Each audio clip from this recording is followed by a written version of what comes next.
looking at. Big weirdo. Plus side, baby duckies. Got moved out to the feathering pen yesterday. They hate it.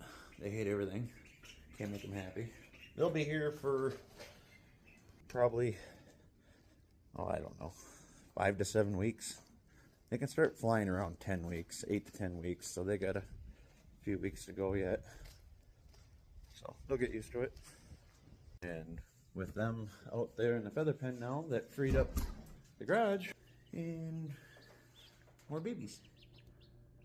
We got 4 additional mallards, so that puts us back up to 13, and then we got 6 more laying hens. So they'll be in here for a few weeks.